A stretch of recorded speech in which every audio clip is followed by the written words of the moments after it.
नमस्कार मु दीपा आपण मानकु ओम दीपा ओडिया किचन को मु स्वागत करुच्ची। आज मु आपण मानक पई पाचिला कदली रे एही रेसिपी शेयर करुच्ची। आ यहाकू खाइबा पई जते कलरफुल आ स्पंजी मध्य लागिबो।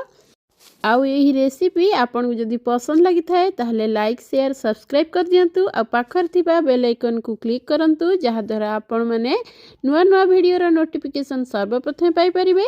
एबे चलंतु हमर एही रेसिपी स्टार्ट करिबा।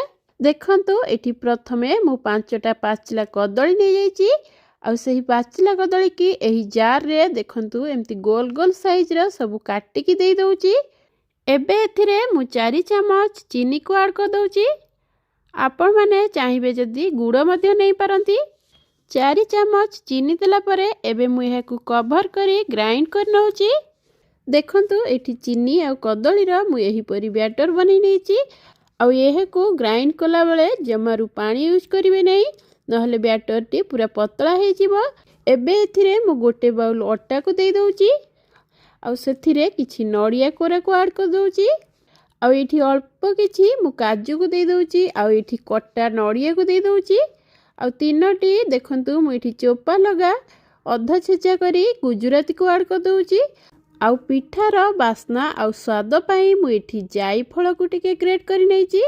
आ जायफल को जमारू अधिक यूज करिवे नै नहले एही पिठा पूरा पिता लागिवो।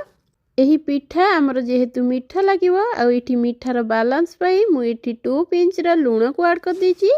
देखंतु एठी मु आखी को भल देखा जिबा पई टिके पालंगर प्यूरी को ऐड कर नउची। प्रथमे तो एठी आखी को पसंद लागिले एटा खाइबा को आहुरी भल लागि थाए। एठी मु पालंग को बॉयल करी तार प्यूरी बनै नैची। एबे एही सब जिंस देला परे मु एहा को भल भाबे गोळेई दउची। एठी भल भाबे गोळेला परे मु एथिरे गोटे चम्मच गोलमरिच गुंड को ऐड कर दउची। गोलमरिच गुंड को देला परे एहा को पुणी मिसेई की भल भाबे गोळेई की साइड कर रखि दउची। एठी मु स्टीम पई गोटे कड़ाई नैची। आ सेही कड़ाई रे पानी ऐड कर देची। आ सेथिरे गोटे स्टैंड रखि देची।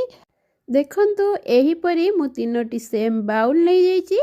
आ सेही बाउल भितरे अल्प टिके टिके घियो लगेई एही बैटर को सब दे देची। इठी पिठा अधिक सुंदर लगिया पे मु एही पिठा ऊपर नडिया आ किछि काजू को दे देची।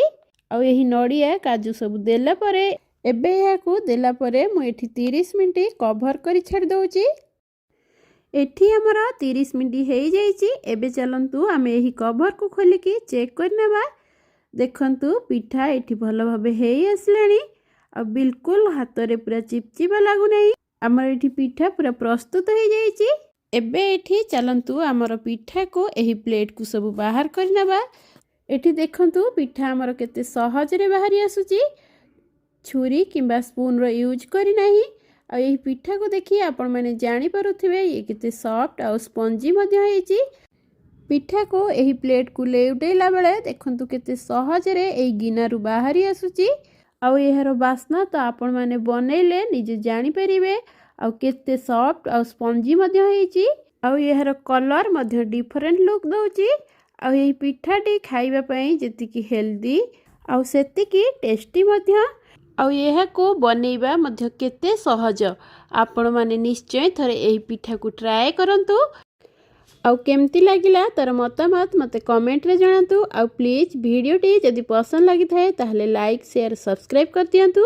आ पाखर थिबा बेल आइकन को क्लिक करंतु जहा द्वारा आपण माने नुआ नुआ वीडियो रो नोटिफिकेशन सर्वप्रथम पाई परिबे।